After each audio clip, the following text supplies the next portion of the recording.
हां, नमस्कार. नमस्कार.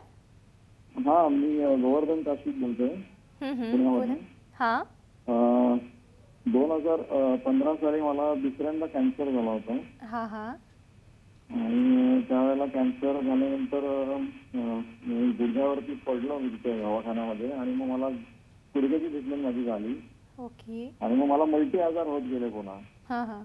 हॅलो. हां, हां, हां. आणि बोला सर. हां. हां आणि ते आजार बरे करत इतर आजार होत गेले आणि मग खूप वैतागलो होतो मी अक्षरशः. म्हणजे आता काय करावं काय कळत नव्हतं. औषध उपचार एका बाजूला चालू होते आणि एका बाजूला माझे हाल चालू होते. आणि अशाच वेळेला एकदा आम्ही पेपरमध्ये मॅडमचे 8 मार्चला जागतिक महिला दिनाचा लेख वाचला त्यांचा. हं, हं, हं. आणि माझ्या मुलाला असं वाटलं की जाऊया भेटूया एकदा हा उपचार काय तिथे बघूया. कारण मला तर काहीच त्याच्यातलं कळत नव्हतं, समजत नव्हतं. माझा मुलगा बरोबर. तिथे गेला आणि त्याने माहिती घेतली बरोबर. आणि फक्त विचारलं की मॅडम याच्यात खात्री किती टक्के आहे. तर तिथून असं उत्तर आलं की 100% खात्री आहे, तुम्ही उपचार सुरू.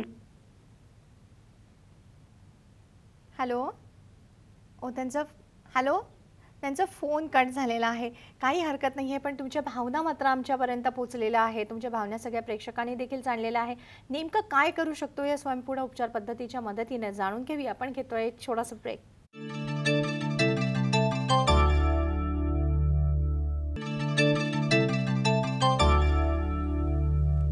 ब्रेकनंतर पुन्हा एकदा आपल्या सर्वांचं मनपूर्वक स्वागत. जाणून घेत आहोत ते स्वयंपूर्ण उपचार पद्धतीबद्दल. आज आपल्यावर आहे डॉक्टर अमृता चांदोरकर.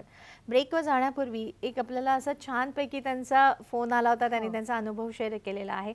अर्थातच काही परिस्थिती त्यांच्यासाठी खूप वेळ कठीण होती, पण आता ती एकदम सुरळीत होत चालली आहे असं काहीसं दिसतंय. तर कॅन्सरसारख्या दुर्धर आजारामध्ये त्यांना आराम मिळणं आणि असं मल्टी आजार असतात तसे त्यांना झालेले होते. डॉक्टर ह्याबद्दल काय सांगाल? आता मल्टी आजार जे आपण म्हणतो तर आपण मल्टी आजारवाल्यांसाठीच आहोत. म्हणजे एका ट्रीटमेंटमध्ये आपण अनेक आजारांवर उपचार करू शकतो.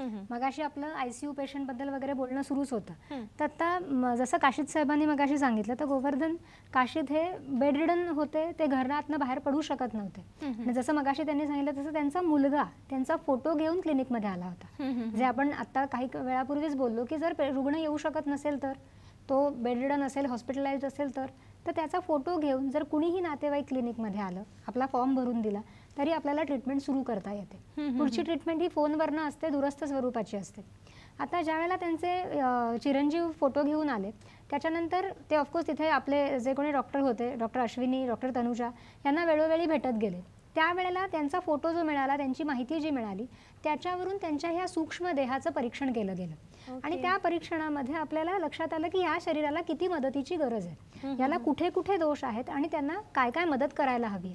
आता ह्या मदतीच्या स्वरूपावरनं ट्रीटमेंटची पद्धत ठरते किंवा ट्रीटमेंटची फ्रिक्वेन्सी ठरते. त्यांना आपण दिवसातनं 3 वेळेला ट्रीटमेंट सांगितली होती, जी ते डिस्टन्स हिलिंग जे आपण मगाशी म्हणालो दूरस्थ उपचार, त्यांच्या घरून त्यांना फोन करायचा असतो आणि फोनवरती त्यांना फॉर्म नंबर आणि नाव 2 गोष्टी सांगायच्या असतात. ज्या वेळेला ते डॉक्टरांना भेटतात त्यावेळेला जे कोणी डॉक्टर त्यांना भेटतात, आमचं हे टीम आहे, कुणीही एकटं दुकटं काम करत नाहीये. कारण ज्या वेळेला एवढ्या लोकांपर्यंत पोहोचायचं तेव्हा हे टीमवर्क आहे. आज मी तुमच्या समोर आहे, मग तिथे ट्रीटमेंट्स होत नाही आहेत का, तर तिथे कंटिन्युअस ट्रीटमेंट चालू आहेत. आपल्या ट्रीटमेंट 365 दिवस सुरू असतात. सकाळी 8 वाजल्यापासून रात्री 10 वाजेपर्यंत अथक काम सुरू असतं.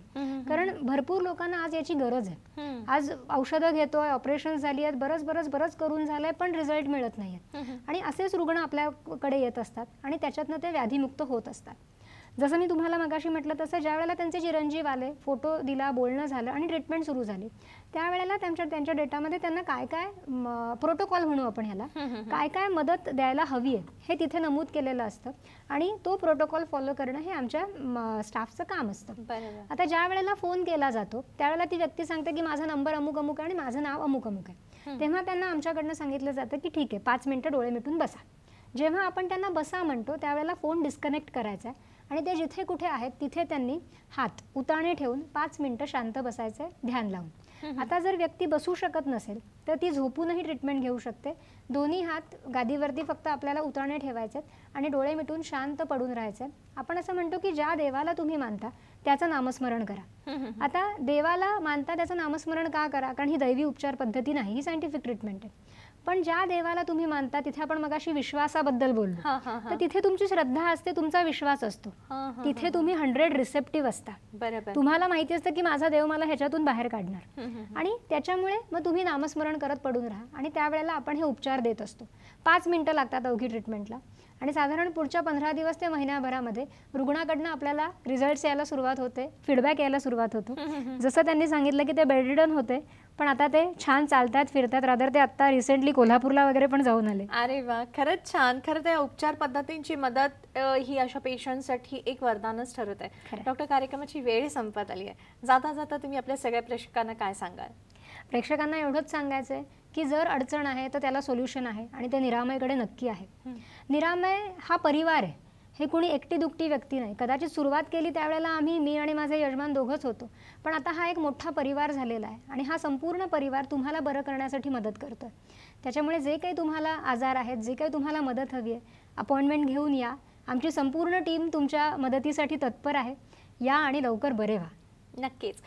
खरं तर हे टीम वर्क असतं डॉक्टर, तर त्याच्यामुळे प्रत्येकाने फक्त आम्हाला डॉक्टरच दिसत आहेत, आम्हाला ह्यांच्याकडे यायचं आहे, बऱ्याच वेळेला तुम्ही म्हणतात असं होतं, आणि त्याच्यामुळे अननेसेसरी अनेक महिने माणूस पुढे घालवतो. पण कितीतरी वेळेला असं झालेलं आहे की आता जसं काशीद साहेबांनी सांगितलं, त्यांना मी भेटलेली नाही, पण ट्रीटमेंट कुणीतरी सुरू केली आणि आज ते बरे झालेले आहेत. सो सगळे डॉक्टर्स हे तितकेच कॅपेबल आहेत, आणि सगळ्यांचे रिझल्ट्स हे इतके ग्रेट आहेत. नक्कीच नक्कीच. खरं तर आपण बऱ्याच गोष्टींची आपण माहिती करून घेतली आहे. मुळातच विश्वास हा महत्त्वाचा आहे, आणि प्रत्येकाची इच्छाशक्ती ही प्रबळ असणं हे तितकंच महत्त्वाचं आहे. आज आपण इथेच थांबत आहोत. पुन्हा आपण भेटणार आहोत साम संजीवनीमध्ये एका नवीन विषयासह. तोपर्यंत नमस्कार.